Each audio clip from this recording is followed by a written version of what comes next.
आप सभी को स्वागत है हमारे यूट्यूब चैनल वेद माता गुरुकुलम में। आज हम लोग पढ़ेंगे क्लास 10th का साइंस का रासायनिक अभिक्रिया एवं समीकरण, जो पहला चैप्टर। आइए जानते हैं रासायनिक अभिक्रिया किसे कहते हैं। जब दो या दो से अधिक पदार्थ को मिलाकर के एक या एक से अधिक नए गुणधर्म वाले पदार्थ बनते हैं तो उसे रासायनिक अभिक्रिया कहते हैं। ठीक है, जैसे कि मैग्नीशियम प्लस ऑक्सीजन। जब मैग्नीशियम और ऑक्सीजन को अभिक्रिया होती है तो एक मैग्नीशियम ऑक्साइड बनता है, जो ये नए गुणधर्म वाले होते हैं। उसी तरह से हाइड्रोजन प्लस ऑक्सीजन, जब हाइड्रोजन और ऑक्सीजन को अभिक्रिया होती है तो हाइड्रो ऑक्साइड बनाता है, जो कि जल है। तो ये दोनों क्या है, हाइड्रोजन भी क्या है, गैस है, ऑक्सीजन भी क्या है, गैस है। पर इन दोनों से जब अभिक्रिया करके जब नए पदार्थ बनते हैं तो ये जल के रूप में प्राप्त होता है। इससे इनका जो सो गुण इन दोनों से अलग है। इसे रासायनिक समीकरण कहते, रासायनिक अभिक्रिया कहते हैं। आगे देखते हैं कि रासायनिक अभिक्रिया के दौरान होने वाले परिवर्तन कौन कौन से होते हैं। जैसे कि अब अवस्था में परिवर्तन होते हैं, रंग में परिवर्तन होते हैं, तापमान में परिवर्तन होते हैं, गैस में का उत्सर्जन होता है। जैसे कि अवस्था में परिवर्तन होता है, जैसे कि कोई भी अवस्था में परिवर्तन हो जाते हैं, जैसे कि H2 हाइड्रोजन और ऑक्सीजन। जब हाइड्रोजन क्या था, गैस है, और ऑक्सीजन क्या है, गैस है। जब ये दोनों का अभिक्रिया हुआ तो बना क्या, H2O, जो क्या है, जल है। तो इनका क्या है, अवस्था में क्या हो गया, परिवर्तन हो गया, यानी कि लिक्विड के फॉर्म में बनता है। तो ये अवस्था में परिवर्तन हुआ। दूसरा कि रंग में परिवर्तन हो जाता है। जब अभिक्रिया होती है तो कभी पदार्थों का जो सो दूसरे रंग का होता है, अभिक्रिया के बाद दूसरा हो जाते हैं। फिर तापमान में परिवर्तन होता है। उच्च नीच तापमान का बढ़ना और घटना भी अभिक्रिया के दौरान प्रतीत होता है, देखा जाता है। दूसरा है गैस का उत्सर्जन। तो इनका अभिक्रिया में गैस का भी क्या होता है, उत्सर्जित होता है। ये अवस्थाओं में परिवर्तन होते हैं। आगे देखते हैं कि रासायनिक अभिक्रिया में जो भाग लेते हैं तो उनको कहा जाता है अभिकारक। यानी कि जो तत्व रासायनिक अभिक्रिया में भाग लेते हैं, जो पदार्थ, उनको अभिकारक कहा जाता है। जैसे कि यहाँ पर है मैग्नीशियम और ऑक्सीजन, ये दोनों अभिक्रिया में भाग ले रहे हैं तो इनको अभिकारक कहेंगे। और जब अभिक्रिया जब बनती है, ये दोनों को भाग लेने से जो अभिक्रिया बनती है, जो प्रोडक्ट बना मैग्नीशियम ऑक्साइड, इसे हम उत्पाद कहेंगे। इसे क्या कहते हैं हम लोग, उत्पाद कहते हैं। उत्पाद किसे कहते हैं समझिए। अब तीसरा रह गया कि अभिप्रेरक। अभिप्रेरक वैसे पदार्थ होते हैं जो अभिक्रिया को करने में सहायता प्रदान करता है। मान लीजिए अभिक्रिया को करने में क्या करती है, वो सहायता प्रदान करता है। जैसे कभी कभी कोई अभिक्रिया है, उसमें क्या होता है, उष्मा की जरूरत होती है। किसका जरूरत होती है, उष्मा की। तो उष्मा जो है सो उस अभिक्रिया के लिए क्या है, अभिप्रेरक के रूप में कार्य करता है। ठीक है।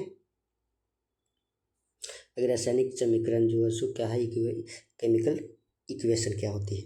तो केमिकल इक्वेशन में इक्वेशन जो लिखते हैं तो जो अभिकारक है एवं उत्पाद है तो इनके प्रतीक को लिखते हैं, कि सिंबल को, चिन्ह को लिखा जाता है, सिंबल को लिखा जाता है, तो उनके रासायनिक अभिकरण समीकरण कहते हैं। जैसे मैग्नीशियम प्लस ऑक्सीजन, तो मैग्नीशियम यानी Mg, तो Mg का क्या है, सिंबल क्या है, मैग्नीशियम यानी कि Mg है। और ऑक्सीजन, तो ऑक्सीजन का सिंबल क्या है, U2 है। तो इनको जब इसके रूप में इंगित किया जाता है तो इसे इक्वेशन कहते हैं। ठीक है। तो बनता प्रोडक्ट, बना प्रोडक्ट क्या, मैग्नीशियम ऑक्साइड, जो MgO हो जाता है। ठीक। तो इनको प्रतीकों के रूप में लिखा जाता है, तो इसे समीकरण कहते हैं। आगे देखते हैं कि रासायनिक समीकरण को जो है संतुलित करना क्यों जरूरत होती है और संतुलित क्यों करना चाहिए। क्योंकि जब रासायनिक अभिक्रिया होती है तो रासायनिक अभिक्रिया के पहले जो का भाग लेने वाले जो कारक होते हैं, पदार्थ होते हैं, जिसे कहते हैं अभिकारक, तथा उन जो रासायनिक अभिक्रिया के जो बाद बना हुआ उत्पाद, तो वो दोनों का परमाणुओं की संख्या उसमें क्या होना चाहिए, समान होना चाहिए। दोनों में परमाणुओं की संख्या समान होना चाहिए, इसे रासायनिक संतुलन समीकरण कहते हैं। जैसे कैल्शियम ऑक्साइड प्लस H2O आता क्या है, CaCO2 का होल 2 बनाया है। तब देखिए यहाँ पे संतुलित है कि नहीं, क्योंकि कैल्शियम का कितना परमाणु है, एक परमाणु। ऑक्सीजन का कितना परमाणु है, अभिक्रिया में यानी कि अभिकारक में जो अभिक्रिया में भाग लिया वो पदार्थ है कैल्शियम ऑक्साइड और H2O। तो ऑक्सीजन में यहाँ का क्या है, 2 है, कैल्शियम में भी एक 2 है, एक H2O में भी है, तो ये 2 है। हाइड्रोजन का कितना परमाणु है, यहाँ 2 परमाणु है। इसी तरह से उत्पाद में देखते हैं, इस तरह से किसमें, उत्पाद में कैल्शियम का क्या है, 1 है। ये ऑक्सीजन का क्या है, 2 है। और हाइड्रोजन का भी क्या है, 2 है। क्यों, क्योंकि OH का होल 2 है, OH का होल 2 है, क्योंकि आप लोग जानते हैं कि OH का होल 2 है, माने कि दोनों में क्या है 2 है। ठीक है, ऑक्सीजन में भी और हाइड्रोजन में भी। ठीक, अब देखते हैं यहाँ पर क्या बराबर है या नहीं। कि कैल्शियम का भी क्या है अभिकारक में 1 है, यहाँ भी 1 है उत्पाद में। ऑक्सीजन का भी अभिकारक में 2 है, उत्पाद में भी 2 है। हाइड्रोजन का भी 2 है, उत्पाद में भी 2 है। ये एक बैलेंस इक्वेशन है। आगे देखते हैं कि इक्वेशन को कैसे बैलेंस किया जाता है वो जानते हैं। तो सबसे पहला इक्वेशन है मैग्नीशियम प्लस ऑक्सीजन, बनाया क्या मैग्नीशियम ऑक्साइड। अभी ये बैलेंस तो नहीं है, अब इसको क्या करना है बैलेंस करना है। अब बैलेंस करने का सबसे पहला नियम क्या है कि जान लीजिए कि जो भी अभिक्रिया में भाग ले रहे पदार्थ, जो अभिक्रिया में भाग ले रहे पदार्थ तथा अभिक्रिया के द्वारा बना पदार्थ यानी कि उत्पाद, इन दोनों में से सबसे ज़्यादा परमाणु जिसके पास होगी उसको पहले बैलेंस करना है। ठीक है, उसको पहले बैलेंस करने की प्रयास करेंगे। ठीक है, इसके बाद आगे भी बैलेंस होगा। जैसे कि यहाँ पर क्या है सबसे ज़्यादा क्या है किस में बैलेंस करना है, सबसे ज़्यादा परमाणु किस कौन सी तत्व में है, ऑक्सीजन में है, तो ऑक्सीजन को बैलेंस करते हैं। जैसे ऑक्सीजन यहाँ पर क्या है 2 है अभिकारक में, मैग्नीशियम अभिकारक में क्या है 1 है। इधर उत्पाद की ओर देखें तो उत्पाद में मैग्नीशियम क्या है 1 परमाणु है, और ऑक्सीजन का कितना है 1 परमाणु इसमें भी है। तो ऑक्सीजन की बराबर करने के लिए क्या करना पड़ेगा 2 से इसको का अभी उत्पाद में 2 से मल्टीप्लाई करना पड़ेगा, उत्पाद में 2 से मल्टीप्लाई करना होगा। अब देखिए कि U है ऑक्सीजन है, तो ऑक्सीजन को O2 क्यों ना लिख दें हम।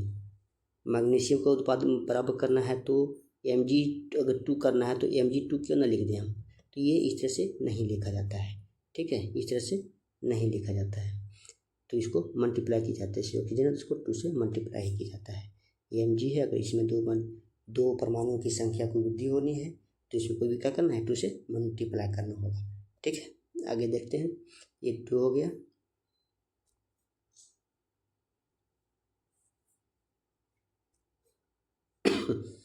ठीक, अब ऑक्सीजन की संख्या कितनी है यहाँ पर 2 है, तो यहाँ होकर हो चुका 2। अब मैग्नीशियम की संख्या कितनी थी 1 थी, पर अब क्या हो चुका है क्योंकि अब 2 से मल्टीप्लाई कर दिए तो मैग्नीशियम का भी जैसे MgO है ना, तो इसको 2 से मल्टीप्लाई कर दिए तो इसमें मैग्नीशियम का भी संख्या तो बढ़ चुकी है ना, तो मैग्नीशियम की संख्या बढ़ चुकी है। अब मैग्नीशियम में भी क्या करना पड़ेगा 2 से मल्टीप्लाई करना पड़ेगा क्योंकि 2 की वृद्धि हो चुकी है। तो ये हो गया ऐसे अभिकरण की, जैसे मैग्नीशियम और मैग्नीशियम 2 ऑक्सीजन और 2 मैग्नीशियम। अब ये हो गया संतुलित समीकरण।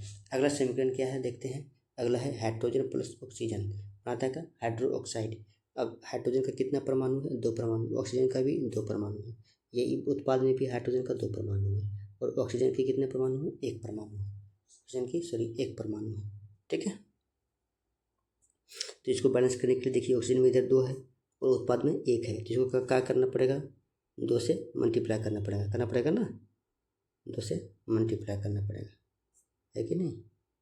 ठीक है, अब यहाँ 2 से मल्टीप्लाई करने पर पता चल रहा है कि हाइड्रोजन में संख्या में क्या हो चुकी है वृद्धि हो चुकी है, क्योंकि H2O हुआ। ठीक है, और इसे 2 से मल्टीप्लाई किए तो ऑक्सीजन तो 2 हो चुका है, पर हाइड्रोजन में क्या हो गया 2 2 जा 4, तो 4 संख्या हाइड्रोजन का परमाणु संख्या अब क्या हो चुकी है 4 हो चुकी है।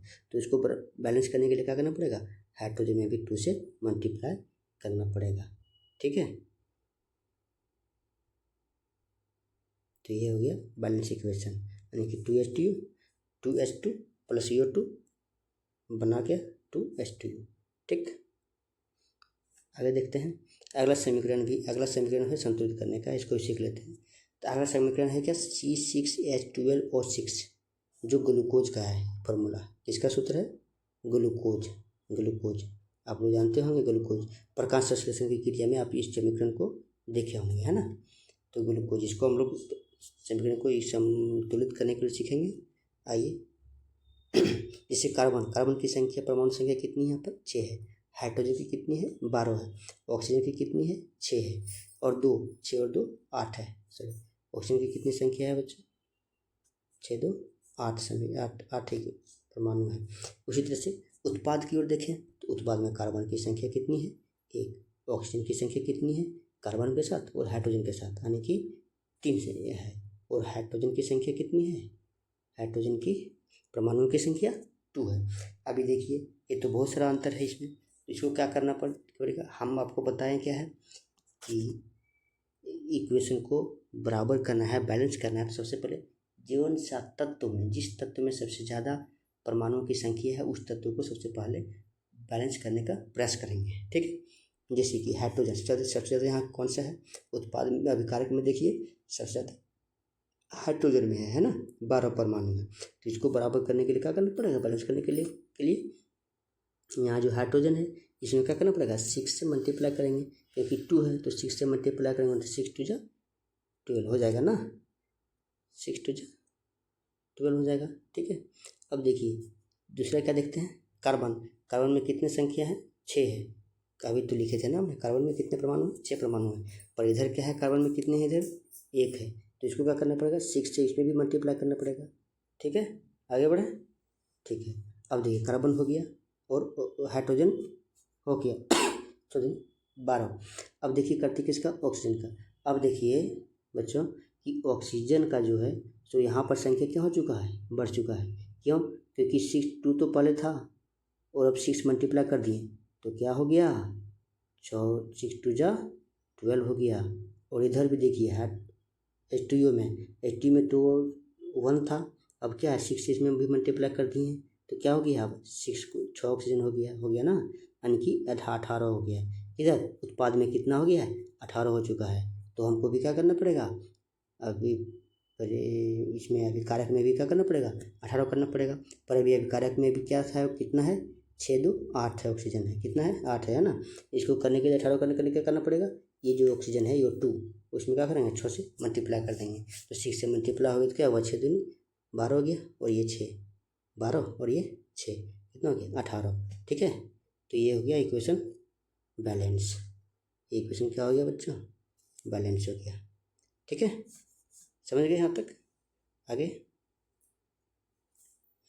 क्या है, रासायनिक अभिक्रिया के प्रकार। अब जैसे रासायनिक अभिक्रिया में कितने प्रकार हैं, इसमें 5 प्रकार होते हैं। पहला क्या है, संयोजन अभिक्रिया, किसको कहते हैं संयोजन अभिक्रिया, जब दो तत्व होते हैं, जो तत्व आपस में मिलते हैं और पहले एक ही तत्व को बनाते हैं, इसे कहते हैं संयोजन अभिक्रिया। दूसरा क्या है, वियोजन अभिक्रिया। जिसमें एक तत्व होता है, एक यौगिक होता है जो अभिक्रिया करके 2 या 2 से अधिक तत्वों को छोटे छोटे भागों में विभाजित हो जाती है। तीसरा है विस्थापन अभिक्रिया, चौथा द्विविस्थापन अभिक्रिया, पांचवा अपचयन और उपचयन अभिक्रिया, जिसे कहते हैं रेडॉक्स अभिक्रिया, जिसमें ऑक्सीजन का ह्रास और फिर हाइड्रोजन का विनाश भी योग होता है। इनके बारे में हम पूरा डिटेल से आगे की वीडियो में जानेंगे। ठीक है, तब तक के लिए धन्यवाद। आपका दिन शुभ हो।